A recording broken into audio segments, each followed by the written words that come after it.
We'll hear argument first this morning in Case 09804, CIGNA Corporation versus Amara. Mr. Olson. Mr. Chief Justice, and may it please the Court, Congress crafted a carefully balanced ERISA enforcement scheme that enables plan participants to recover plan benefits under Section 502A1B and equitable remedies for ERISA violations under Section 502A3. In this case, respondents are seeking a remedy for misleading plan summaries that violated ERISA. Their remedy, if they were harmed by defective plan summaries, is under 502A3, equitable remedies, not for plan benefits under 502A1B. The section that governs the relief that is sought is a necessary antecedent to any of the other questions in this case. And ERISA carefully structures, and this Court has repeatedly said, the Court is not interested and is not willing to alter the structure that Congress carefully crafted and carefully developed over the years to provide remedies with respect to ERISA programs. And the scheme is such that if there is a participant to the plan who is seeking benefits under that plan, Section A1B subsections A1B of Section 502 provides for relief under the plan. If there are other violations of ERISA, Section 502A3 provides for equitable relief. That is the scheme carefully developed by Congress. Now, in this case, what happened is that CIGNA changed its pension program, its ERISA plan, from a defined benefit plan to a cash benefit plan, cash value plan, and it put out, as required by ERISA, summaries of the new plan that the district court found and the Court of Appeals affirmed were misleading in the sense that they did not provide all of the information necessary for plan participants to evaluate what was happening. Now, the changes to the plan were lawful. ERISA permitted and does permit these kind of changes to an ERISA plan. There was nothing unlawful about the plan, and the plan changed. And the beneficiaries, the participants to the plan, did not have any choice. CIGNA had the right to change the plan. It did change the plan. It did have an obligation under ERISA to provide accurate summaries.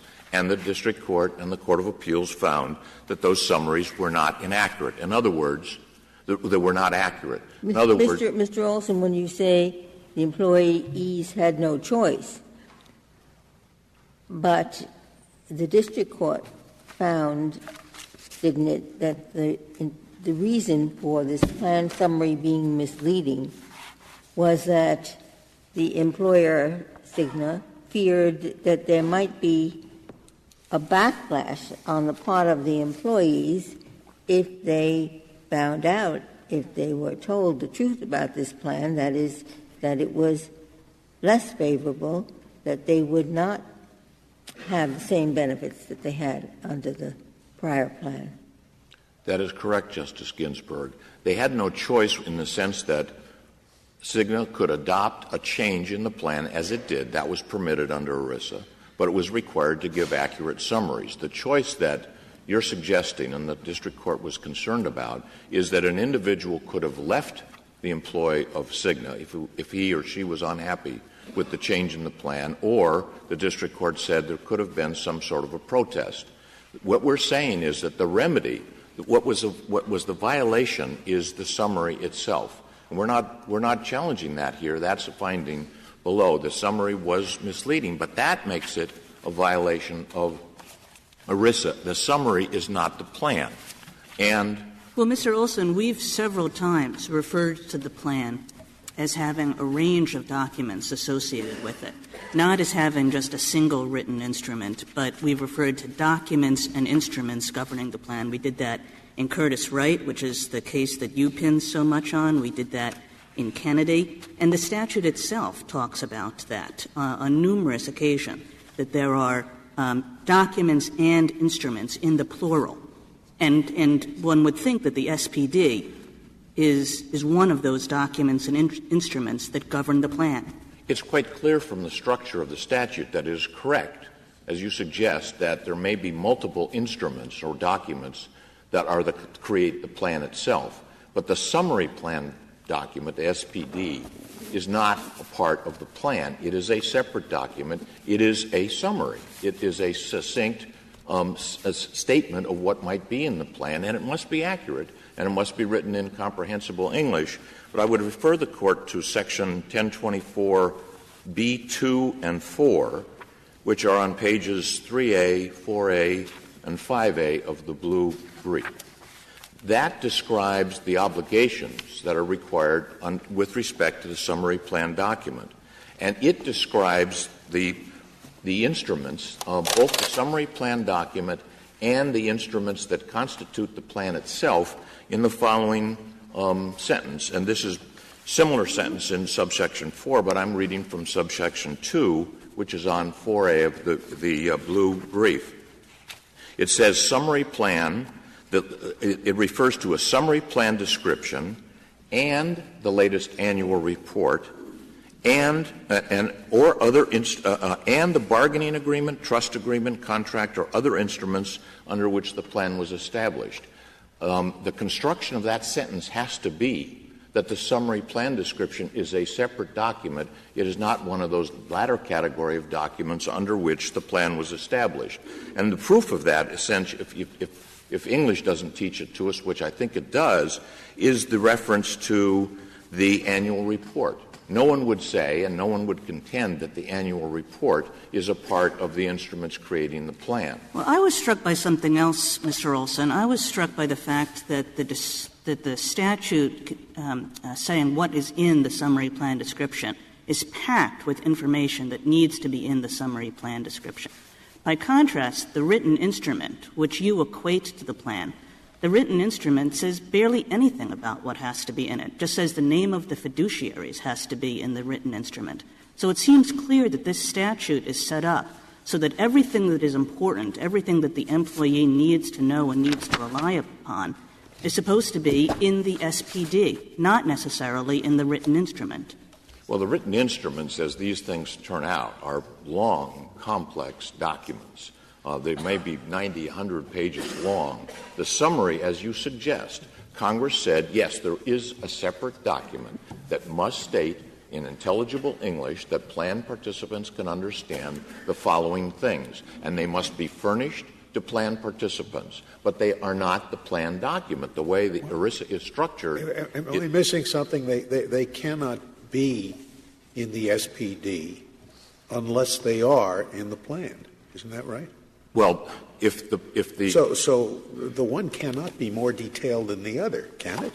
The plan can be more detailed than the SPD. Right. But can't the SPD? Whatever is in the SPD must be in the plan, isn't it? Well, right? if the SPD complies with ERISA, yes, it has to be. That's what I'm talking about. Yes. Of course. Yes, exactly. But not everything that is in the plan, or the plan, as the statute says, the documents that constitute the plan, need not necessarily be in the summary. The word summary plan. But, Mr. Olson, what about the opposite? Because the statute seems to be written so that things are in the SPD which don't need to be in the written instrument. And together, they all somehow constitute the plan.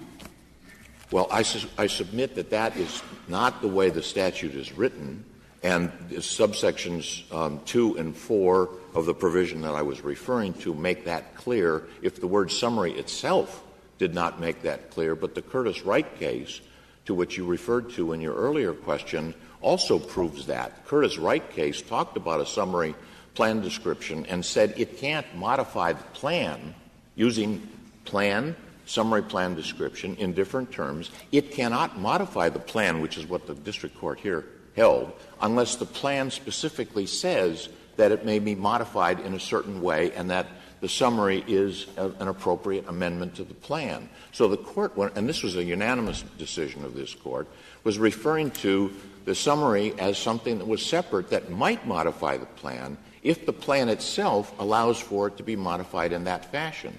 Now, The government says that the summary plan description is a part of the plan, and so do respondents, and so that's what the court below didn't actually find that the SPD was a part of the plan.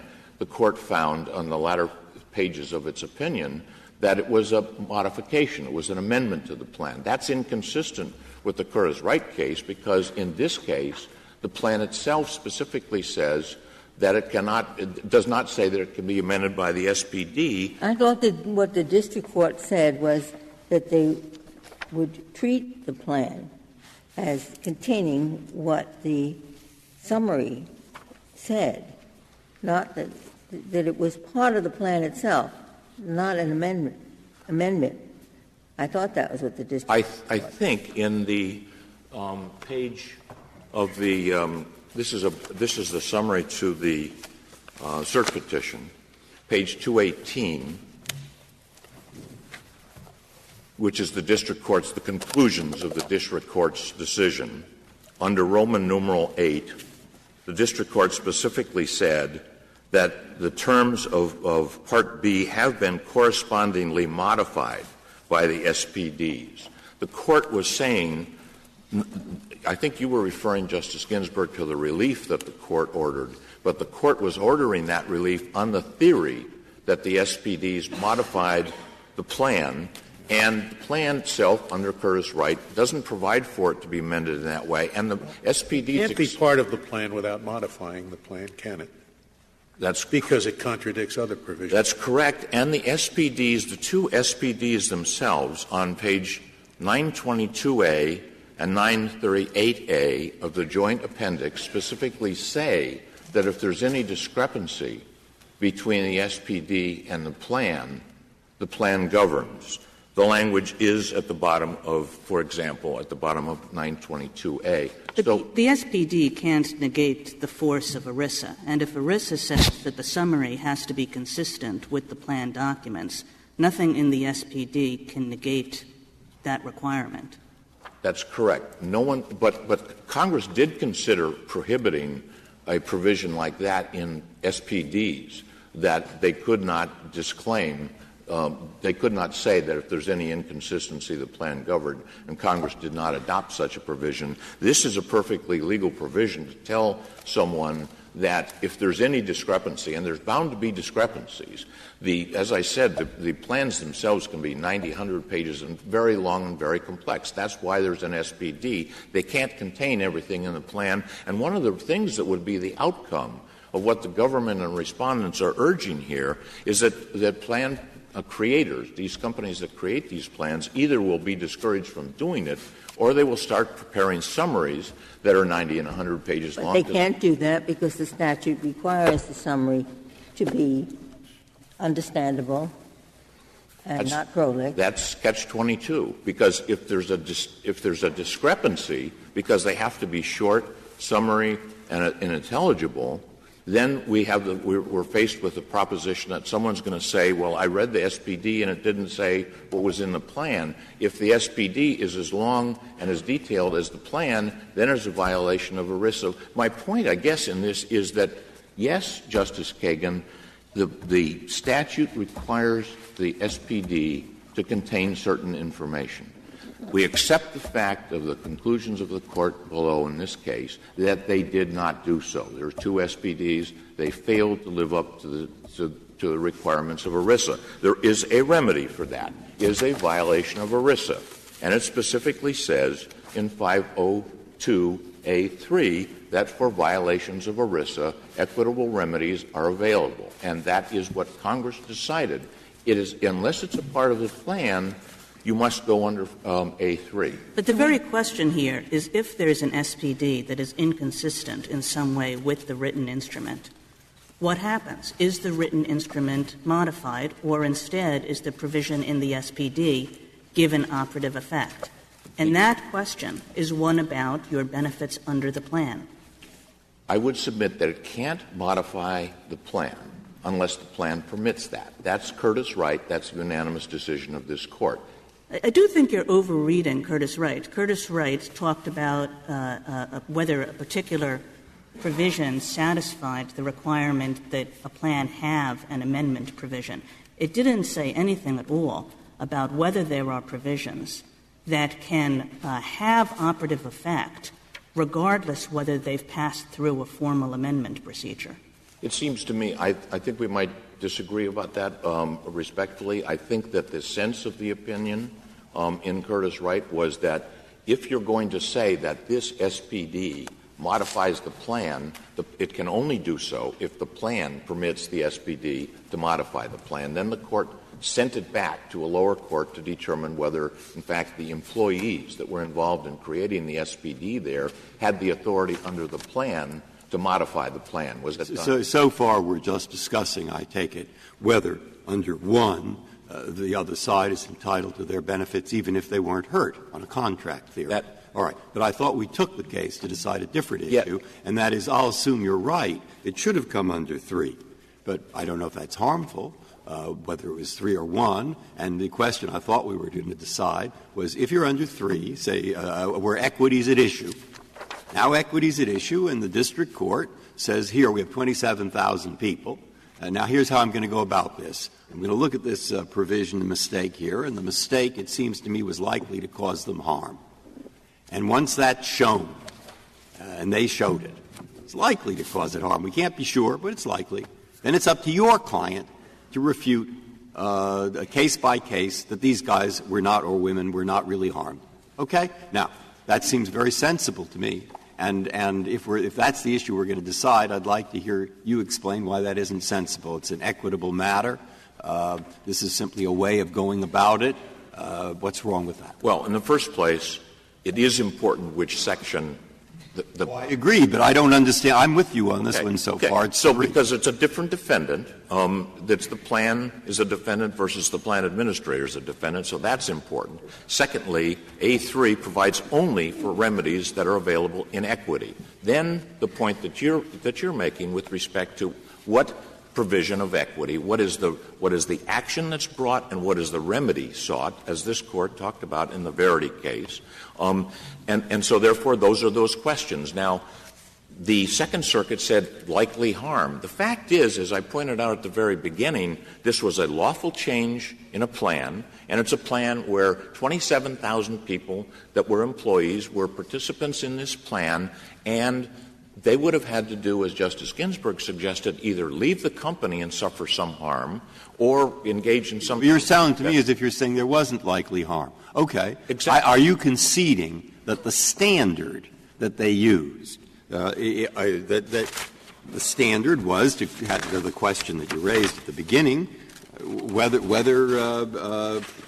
the showing of likely harm is sufficient? And in the absence of a rebuttal. Absolutely we are not. Well, that's what I want to hear. What's the argument against that? 6 of the courts of appeals have held that detrimental reliance is required. If this is an action under A3, under equity, neither the government nor the respondents dispute the fact that detrimental reliance would be required if you're proceeding in equity under A3. Right, and does likely harm capture that idea? Likely harm is not a demonstration of prejudicial reliance. Why not? That's the kind of harm they mean. What they mean by harm is they were hurt, brought about by reliance. Well, in the first place, it comes out of the blue. Likely harm, as I suggested, that since this was a legal, lawful change, the people were going to retain their employment. They didn't have a right to opt for one or the other. If they could prove that they were — this is an — You object to this decision saying the following. Of course, the lower court said likely harm is necessary. As we understand it, given the context of equity, what that means here is that there was reason to believe, it was probable that, or some words like that there would have been harm caused by reliance on the misstatement. That would not be justified at all. I mean, under equity, as this Court said in the Ling versus Payne case, which is cited in the briefs, this is like an estoppel action. And an essential element of an estoppel action is detrimental reliance on the adverse party's misrepresentation. What the district court below did by coming up with this likely harm thing is throw the burden over to the plan or the plan administrator and saying, demonstrate that all of your 27,000 members of this purported class somehow were hurt by a change in a plan over which they had no control, over which they had no discretion, unless they were going to leave. Wasn't the meaning of likely harm simply that they were promised one thing in the plan document, and so what likely harm is we have to do away with what they call, the wear-away effect. So that's the harm, the wear-away effect, and we have to remedy that. And the way to remedy it is to treat this as, instead of A or B, A plus B. And that would be an action to seek benefits under the plan, which would be an A1B action against the plan itself. Against the plan, the record suggests in various parts, I can't remember exactly which page to refer to, that $70 million would be the consequence of this against the plan, of which some people, depending upon how long they were with the company, when they left the company, whether they were about to retire, whether they stayed longer and the interest rates fluctuated, there can be all innumerable permutations of the effect upon persons. But Excuse me, Chief Justice, please. And you can't require, it seems to me, each individual to make a calculation about whether they have actually been harmed, whether there's detrimental reliance. The whole point of these plans is to give people some comfort and assurance when they're age whatever that don't worry, retirement is taken care of, or at least I can rely on that.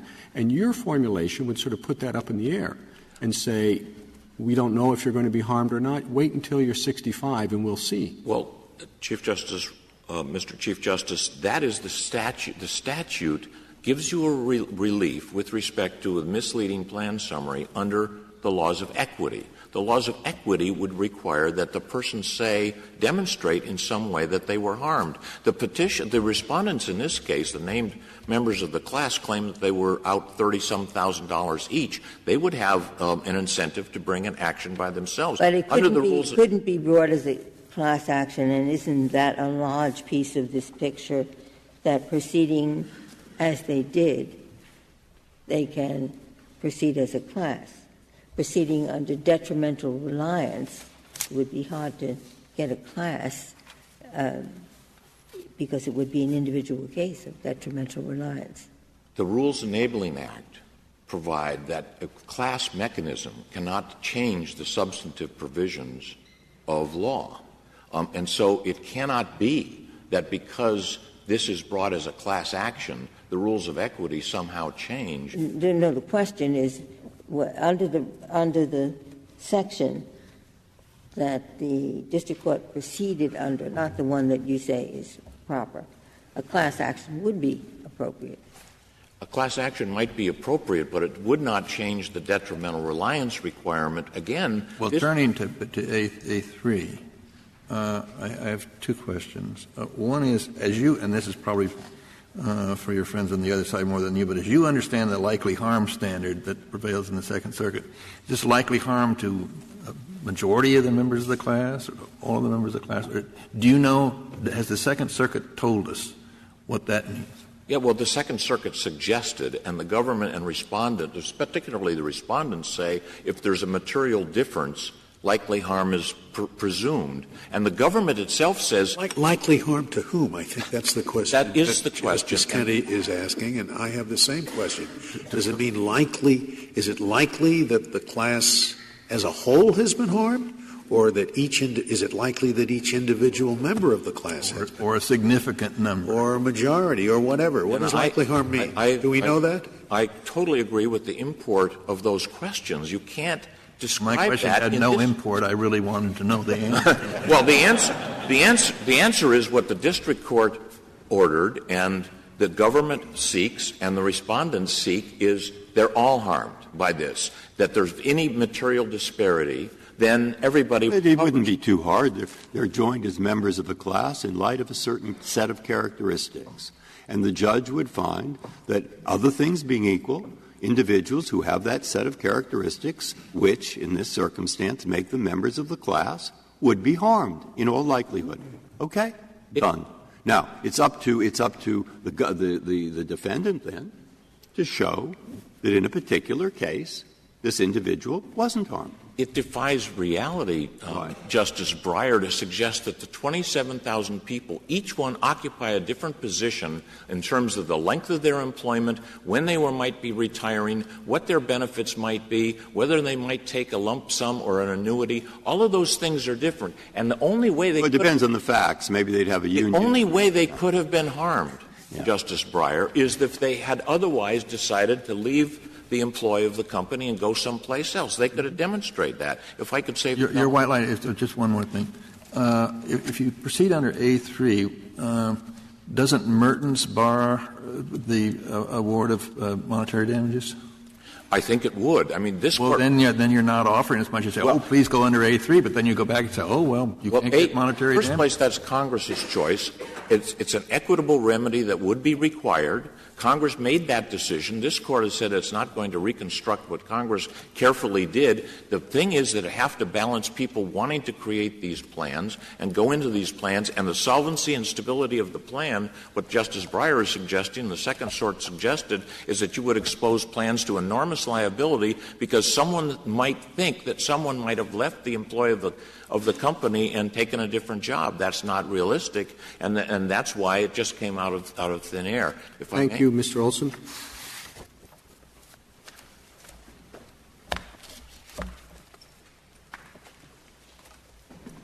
Mr. Bruce. Mr. Chief Justice, and may it please the Court.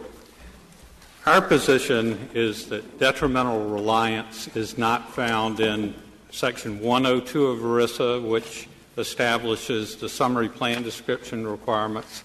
It's not found in Section 404A1D of ERISA, which establishes the fiduciary duty to act in accordance with the plan documents and instruments, plural, insofar as consistent with the provisions of this title. It's also not consistent with any language in Section 502A, either in 502A1B or 502A3.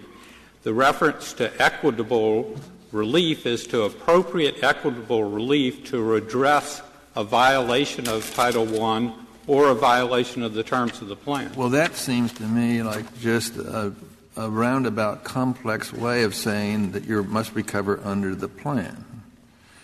Because if reliance is not required, then there must be some basis on which you must recover, and that recovery must be under the plan. So it's. Well, I mean, if you say injury is not required, then I don't see how the SPD can give you recovery unless the SPD is the plan, which brings us right back to the argument, which is your argument under the first section under A.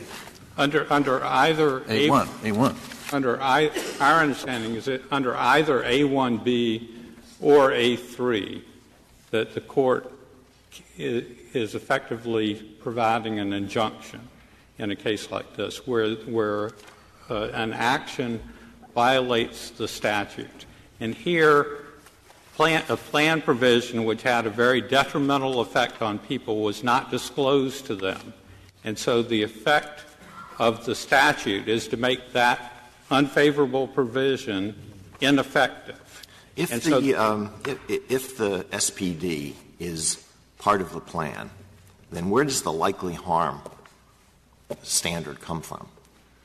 I think as we said in our brief, we think that the likely harm, possible prejudice, and the material conflict that is used in the Third Circuit in Burstein, we think that all of those standards are very similar, that they're really looking at whether — No, but why is there any requirement whatsoever other than the fact that it's in the plan? If the SPD is the plan and the SPD says you get certain benefits that you wouldn't get under the written document, then the previously executed written document, then you get the benefits under the SPD, period. It doesn't matter whether there's likely harm or reliance or anything else.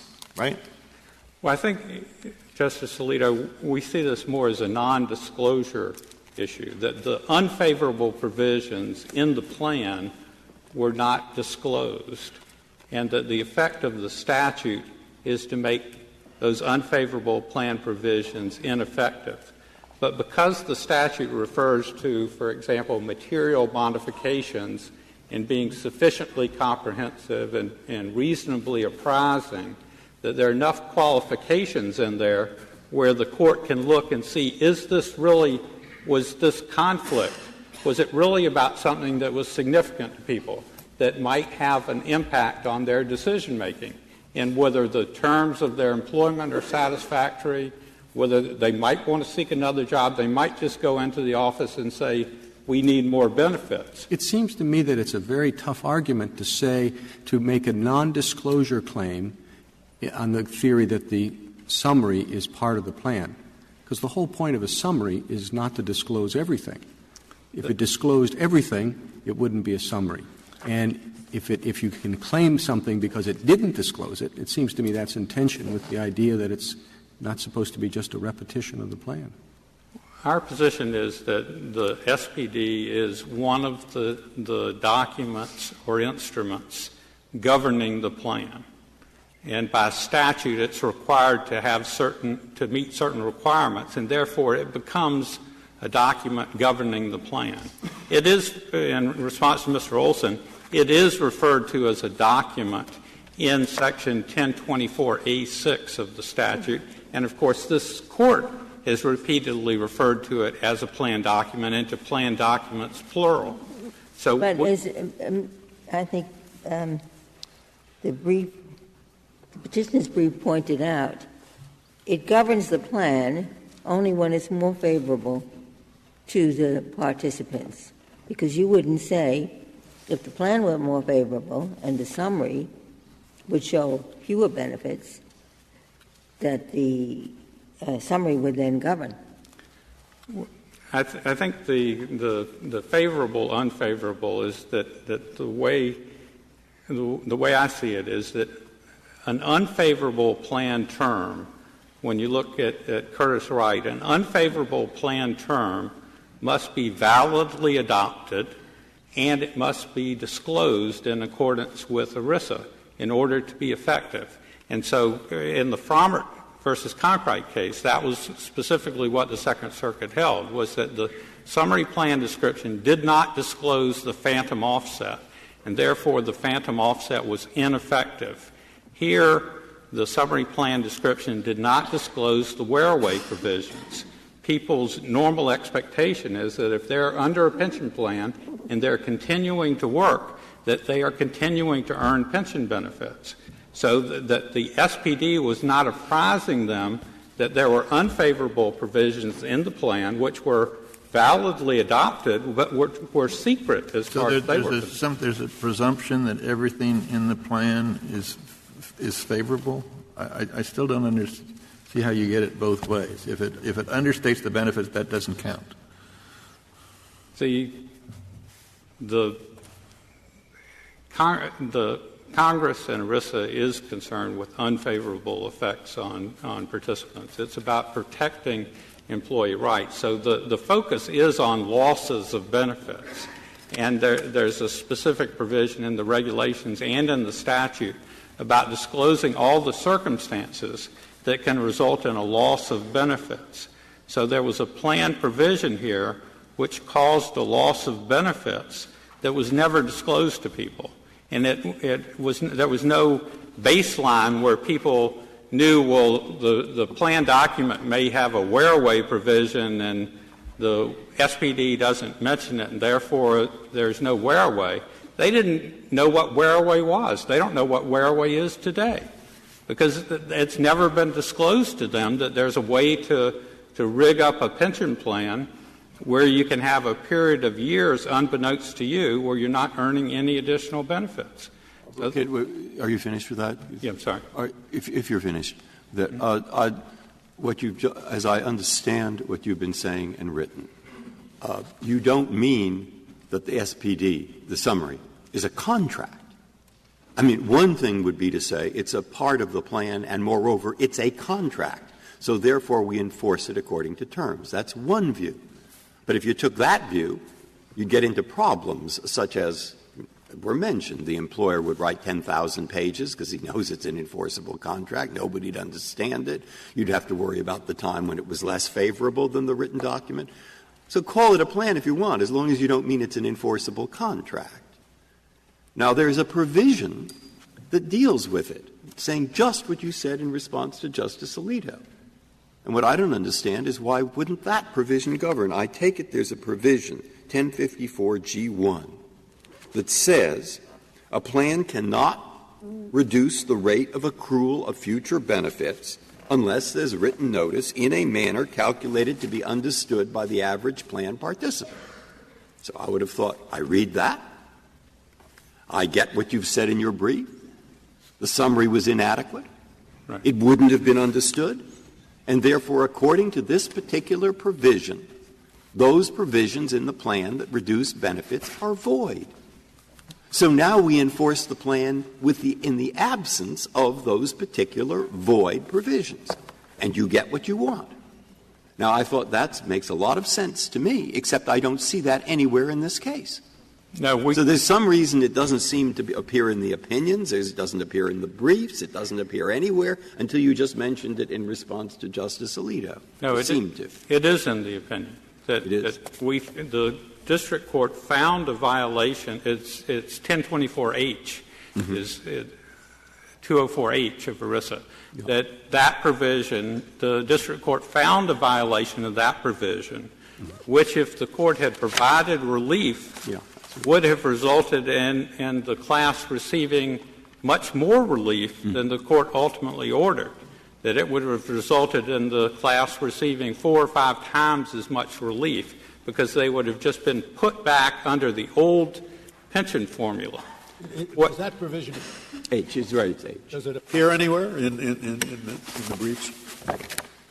1024H, does it appear anywhere in the briefs? It appears in our petition for certiorari because after the district court found a violation of it, the district court declined to provide relief because there had been an intermediate interim amendment that might have taken. I understand that. So suppose we can't reach that, which would seem to be the logical thing to govern this. But we can't, okay? Then we have only 2 choices. The first choice is 1B, which seems to you want to use that by treating the summary as a contract, or we go to 3, in which case we're under equity. Now, between those 2, the first one gets all the problems that we just were talking about. The second one would seem to be you're free and clear as long as you show some kind of reliance and harm, and then we're back to what I thought we granted this for, which is why not say if harm is likely, then the burden shifts. Why not? That's one way that it would be that was the way it's approached under the Securities Act, where there is an express reliance requirement. What happens in a trust law where, let's say, there are 10 or 50,000 beneficiaries in a trust, and the trustee has indeed made an error, and now they can recover money only if there really has been harm. Now, how does trust law work that out? This can't be the first time this ever arose in history. We have a big class.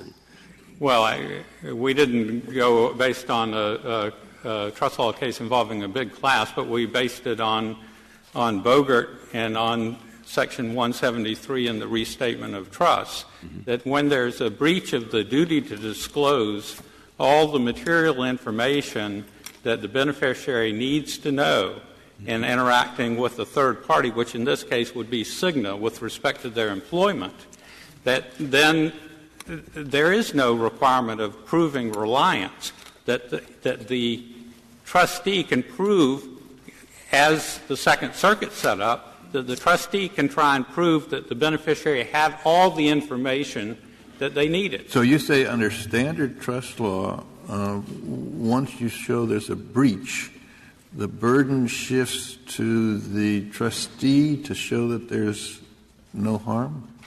For the breach of the duty. I mean, I understand that to be the Second Circuit rule, But I didn't understand that to be the rule generally in the law of trusts, and I quarrel with the government's brief on that. I think the government's brief is quite wrong to suggest that this is part of the law of trusts. Now, it could be the law of ERISA under the Second Circuit, but that's something quite different. No, my understanding is, that's the law that's been that this Court has adopted in securities cases where we have nondisclosures to broad classes, is that there's a presumption of reliance, which, because it's unrealistic for thousands of people to prove reliance, but that's not under a trust law, or correct me if I'm wrong. Well, that's what I'm saying, that there's a commonality between the securities cases. Trust law is stated in the comment to Section 173 and in Bogert, and what the Second Circuit is doing. Could I just stop? The securities cases, does that involve stock traded in a market? In which case the inference of harm would be much more obvious and follow more logically than in the trust context. Well, one of this Court's very first ERISA cases was Teamsters versus Daniel, in which the Securities and Exchange Commission had considered pension plans to be a security. And the case actually involved break-in-service rules. And this Court concluded that whatever protections the securities laws potentially offered to participants, were now offered in more concrete form under ERISA. But the point that I want to get back to on reliance is that my reading of this Court's decision in Bridge and in Ling versus Payne is that this Court does not look for the closest analogy to a statutory provision. The question is, what did Congress do in enacting this statutory provision? Could I ask you this? If this were an individual action and it were under A3, what would either the plaintiff or the defendant have to show, depending on who has the burden, on the issue of likely harm? What would likely harm mean in that context? The person was likely to have left the employment of the company, or what else? Likely harm can include that if the person knew about the provision, they might have asked for the provision to be changed. They might have asked for a different compensation package. They might have taken personal kind of self-help steps to protect themselves, so that they might have decided to have their wife work longer. They might have decided to work longer themselves. They could have saved differently. There's both the steps that you can take in relation to your employment and the steps that you can take on a personal basis. Could they have gone and could they also have said to the company, look, why are you doing this? If interest rates fall, we're going to lose money. But interest rates might rise. And if interest rates rise, you'll lose money. So we're risk averse. So what we would like to do is just make sure we get the same pension that we would under Plan A, and then if there's more on Plan B, add it in. And we'll risk the fact that interest rates might have gone up. Right. The district so they might have talked the company into it. Well, and the district court found that there was a real prospect of employee backlash if the employees knew about these benefit reductions. It's well established in behavioral economics that people are very averse to losses. So if the statute and the regulations are requiring a loss to be disclosed, it isn't going out on a limb to say that there's going to be a reaction to that. And here CIGNA knew that there was a reaction to that, and they had examples from the press of with Deloitte and Touche had a similar situation where they had to roll back the cash balance changes because employees were so upset. I think in response to Justice Alito's question, I don't think that the individual has to — that if the individual has to prove possible prejudice, that I think that is our district court ruled here, that I think the standard inevitably becomes very close to actual prejudice. And so I think that the possible prejudice is really to the employee group. It's that the statute is in terms of the average plan participant. It's all based on objective standards. Under your proposal, I assume if you prevail, under your position. The summaries will now become part of the plan so that even if there's no intent to mislead, there can be a class action if the SPD is in anyhow at variance with the plan. Well, as we and to the detriment of the employee. Well, as we said in the brief, there are already cases that recognize exceptions to liability here, and one of them is for prompt correction of any problem. So if you have the unintentional error in that unintentionally the wear-away provisions weren't disclosed, well, then the issue is, why wasn't that corrected at any point in time? We're now 12 years out, and CIGNA has never disclosed those wear-aways to anyone. If an administrator issues a summary plan description that is 100 pages long and is basically the same thing as the written instrument, and that's a violation of the requirement of in ERISA that it be a summary and that it be intelligible to ordinary readers, what remedy is available to a beneficiary? I think that obviously injunctive relief in terms of an order to correct that would be available. I think in terms of affecting the benefit offers of saying, well, that if the SPD is identical to the plan document, there are no undisclosed plan provisions then? So it becomes more difficult in terms of relief, but obviously there would be relief for the understandability requirement. Well, doesn't that put think of the incentives for the administrator in that situation or for the plan sponsor? If you issue a succinct SPD, you risk misleading the recipients as to the contents of the plan, and you may have financial liability. If, on the other hand, you are on the side of issuing an SPD that is comprehensive, well, the worst that can happen, according to what you just said, is you can be faced with an injunction to provide a more concise and comprehensible statement. Well, intentional errors should not be countenanced. I mean, here, CIGNA was deliberately misleading employees. If it's an unintentional error, then it should be promptly corrected. Thank you, counsel. Thank you.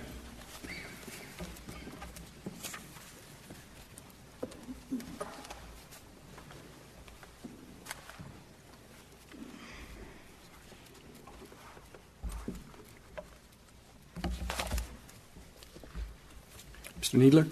Mr. Chief Justice, and may it please the Court. The pension benefits an employee accrues while she works are a major component of her compensation for working, just as her wages are. The employee is entitled to receive those benefits and to recover them if they are withheld without any particularized showing of detrimental reliance, just as she is entitled to recover the wages that were promised to her.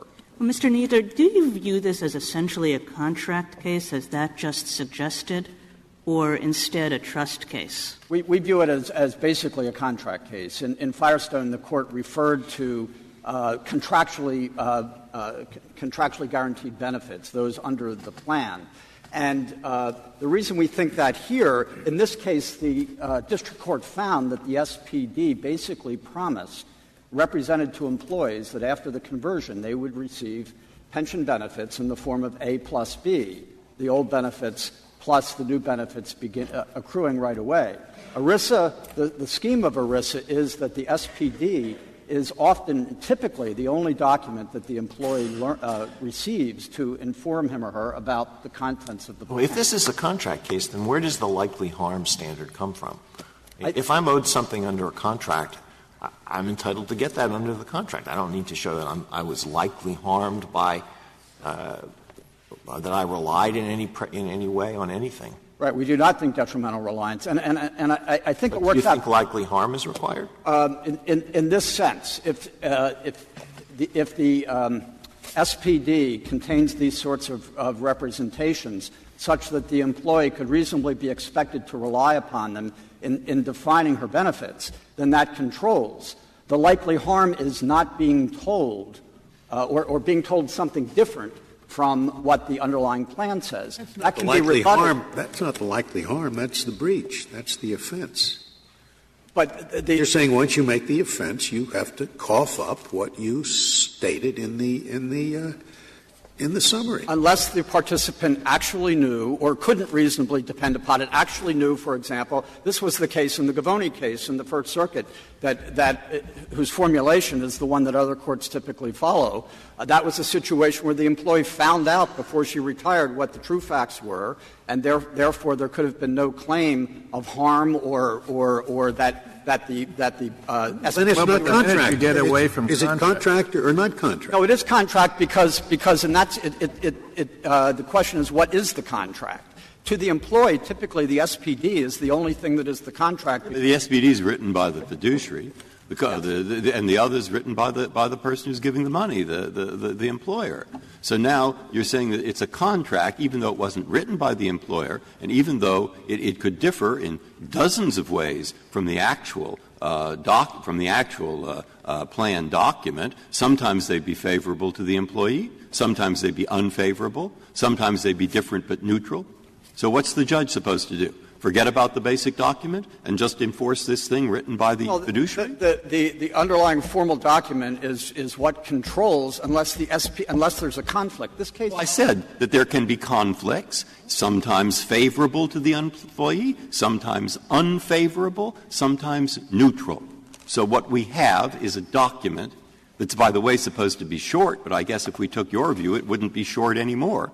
It could differ in any one of three ways. And I could think of 7 other ways. And we'll find 7 others. So how is a judge supposed to react? He's supposed to say that this 2-page document is the contract. And there are all kinds of conflicts. What's supposed to happen? It forms part of the contract. Cases of conflicts between the SPD and the formal plan document are not common, and they shouldn't be, because the SPD, the administrator or the employer has an obligation to make that isn't my question. My question is, 1, why should a document written by a different person, the fiduciary, govern over the actual plan? Second, what happens when you have a favorable conflict? What happens when you have an unfavorable conflict? What happens when you have a neutral conflict? How should it be worked out? As to the first point, it is common, and it was critically true here, that the employer, the plan sponsor, is involved in drafting the SPD. This was an SPD that was issued in conjunction with the plan amendment, and the SPD and the plan amendment. I don't think the fact that this individual in this case happened to be the same group or person is beside the point of my question. Okay, and so the second point is I think it would be useful for the Court to look to the experience of certificates of insurance under group insurance plans. That is the most directly analogous circumstance in our view. It is the prevailing position in the courts, and it has been for some time, that where an employee under a group health plan or a pension plan receives a certificate of insurance that sets forth certain elements, essential elements of the plan, and the underlying insurance policy is in conflict with that the certificate of insurance governs for the same reason that the SPD governs. Is this governed by ERISA, or are these things governed by ERISA? Some of them may be, and some of them may not be. I mean, but where does the rule come from? The rule is a common insurance rule that in the group insurance situation where you have an underlying policy that the individual insured is not going to see. We have a statute here which says that it is the plan that governs. I mean, that's — don't you think that's a crucial difference? Well, but it's also a statute that, as this Court said in Curtis Wright, that the SPD is designed to furnish the employee the essential information under the plan. That's true of the certificate of insurance. Is a certificate of insurance a simple document that any consumer is able to understand? That is what it's supposed to be. And importantly in that — Is there an example I could look at? I'm sure there's not in the record in this case, but we cite some insurance treatises. And a further point I want to make is — They use a likely harm standard? Is that where the likely harm standard comes from? No, the likely harm standard was a formulation of the Second Circuit. That's nice. Where did they get it from? They just made it up? Well, I think it was an effort to judge whether the particular statements in the SPD were of the sort that I think it really gets at materiality. Mr. Kneedler, I think it's a hard question here as to whether to think of this as more like a contract dispute or more like a trust issue. If we were to look at it as a trust issue, what would be the result of that? What kind of test would we use? I think it would be the same thing, where you have either in this case an affirmative representation of what benefits will be due, or you could have a situation where there was a failure to disclose. Well, but if it's a contract case as you're submitting, then the burden shifting rules, it seems to me, that apply in trust don't apply. Well, the burden shifting rule would apply to the extent of enabling the administrator or the plan or the employer to demonstrate that the employee actually knew, or that there were other documents that would have informed the employee so that he would not have been misled by the statements in the SPD. Well, and in all events, I think under trust law, there has to be a showing of breach and harm before there's the burden shifts on causation. And your brief left out that you indicate the burden shifts just so long as you show that there is a misstatement. Well, there is harm because the employee was not told of what the terms of his deal were. He goes to work every day expecting to earn his wages and expecting to earn the benefits set forth in the SPD. And do you put any weight on Congress insisting that the summary, that each participant get a copy of that summary, but there's no such requirement with respect to the plan? That is critical to our position. And again, the insurance certificate of insurance analogy, it's all the same reasons that we say under ERISA, that's the only document that is given. It's given for the obvious purpose of telling the employee the essential aspects of the deal that he's going to get. And ERISA itemizes what they are and requires that the plan administrator not minimize. So it can amend the plan. Contrary to what we've said. It's not an amendment to the plan. It's not an amendment? The SPD is part of the plan, and as far as... Wait. It's part of the plan. But the other part of the plan contradicts this part of it. And you say it is this part, the SPT, that governs, which means it amends the prior part, right? It controls. Okay, we'll say it controls. Does that make you feel better about it? Well, that's the explanation. Does it control when it's less favorable? It does not. It only controls when it's more favorable, but not when it's less favorable. What theory of contract law gets you to that conclusion? Because you have two different documents that may be part of the contract. It's an effort to find out what the deal is. Under the insurance cases that I mentioned, what the court says is the certificate becomes part of the contract. But those cases also say when the plan is more favorable that the plan governs, because that, under ERISA, that is the operative plan document that the administrator is supposed to operate under day to day. Thank you, Mr. Kneedler. Mr. Olson, you have 4 minutes remaining. Thank you, Mr. Chief Justice. I'd like to refer, first of all, to what respondents said, and they referred in a response to your question from you, Justice Breyer, about Section 204G. And G, I'm talking about, that's what I refer you to page 212 of the cert petition appendix under Roman numeral 6, where the district court specifically said plaintiffs also seek to assert their claim under ERISA's anti-cutback provision 204G. That claim has been rejected in the liability decision. That claim was raised. It was rejected in the liability decision. It's not here anymore. The real section that the court should refer to in 204 is 204H, H6A of ERISA, and I can't point to the portion of the appendix, but that was an addition by Congress in 2001 to deal with egregiously inaccurate notices of change. Congress amended ERISA in 2001, added that provision, and said if there's an egregious violation of that provision, then you get all the benefits that you should have gotten. That's what Congress can do if it wishes to do. That's what's being sought in this case. Congress can take care of this if it wishes. But Congress enacted a carefully reticulated scheme. You're either suing for benefits under the plan or you're suing for violations of ERISA. Why didn't that H apply here? It was not egregious enough? Is that why it didn't apply, or they just forgot about it, or what? I don't think that the notice that was involved was referring to the SPD. The SPD, to the extent that it violates ERISA, there is a remedy that still exists. Congress hasn't changed. It's in A3. It must be an equitable remedy. You can seek an injunction, and to the extent that the Court is concerned that that's an empty remedy, that that's not a sufficient remedy, that's what Congress decided, and we referred in footnote 3 of our reply brief of a number of cases that circuit courts have handled demonstrating detrimental reliance and providing for remedies. Yeah, but I still had the same question Justice Scalia had, which is why didn't this H thing apply here? Because they didn't have their claim, the notice wasn't good, and if the notice wasn't good, then the plan didn't change, and if the plan didn't change, they should have gotten the money. That provision doesn't apply to the SPD, and they did not bring that case. I don't know. Why does it apply to the SPD? Isn't that a notice? I think it's a different type of notice that is covered by that provision. Well, there was a notice, wasn't there? There was a notice.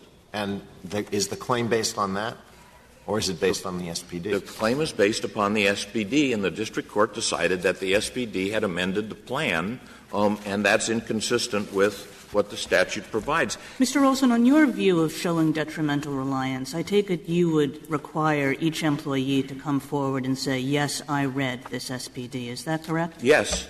And trust law. Doesn't that really misunderstand the realities of the workplace? But very few people read their SPDs. But you only need one person to read the SPD to come in and say, by the way, folks, 21,000 of us are not getting our retirement benefits for the next few years.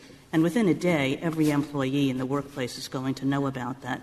So doesn't this give an incredible windfall to your client, CIGNA, or to other companies that commit this kind of intentional misconduct if you hold them to this detrimental reliance standard? There's